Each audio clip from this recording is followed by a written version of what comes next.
ကျွန်တော်ဗျာအခုထုံးမုံနဲ့ဂျီရိုးနဲ့လေလိုင်းပေါ်မှာရန်ထဖြစ်နေကြလို့ပါ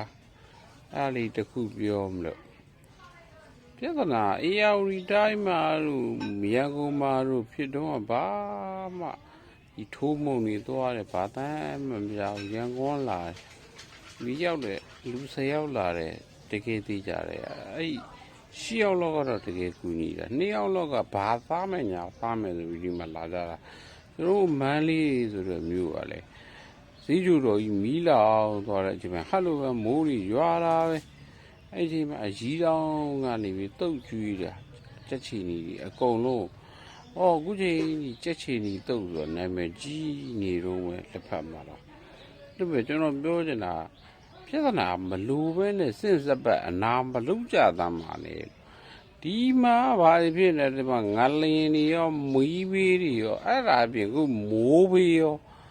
ဟောခုမပြီးသေးဘူးဗျအဲ့လေဘေးရောထပ်ပြီးဖြစ်နေတယ်ဗျအဲ့မဲ့ကျွန်တော်ပြောချင်တာဒီမှာလဲကိုယ့်ဘူးတဲ့ဘူးလေးကြီးပဲအကုန်လုံးကနော်ကျွန်တော်အကောင်းတော့မမျော်လင့်ပါဘူးဒါပေမဲ့အဆိုးကြီးပဲဆိုတော့လေဘာလုပ်မှာလဲဗျာမဖြစ်တဲ့နဲ့ရန်ဘာလို့ဖြစ်နေကြပါကျွန်တော်မှလည်းရန်ကုန်ကျွန်တော်ဒီမှာတလောက်ဖြစ်ပြနေမယ်ရန်ကုန်စိတ်ပူတာရန်ကုန်ထက်မြင့်စာအုပ်တွေထက်မြင့်စာအုပ်တွေဆိုပြီးတော့တကယ်ဒီမန္တလေးလူတွေအပူလုံးကြွနေတော့မယ်ရန်ကုန်လူတွေအတော်က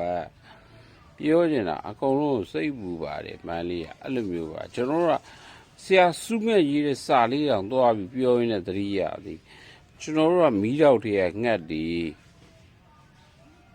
နော်ကျွန်တော်တို့ကဖီးနဲ့တွေအကုန်လုံးပြန်နိုင်တယ်မီးတောက်တွေကနေထားပြန်နိုင်တယ်ဒီနေ့ညိမ့်ပြီးတော့ဝုန်းဆိုပြန်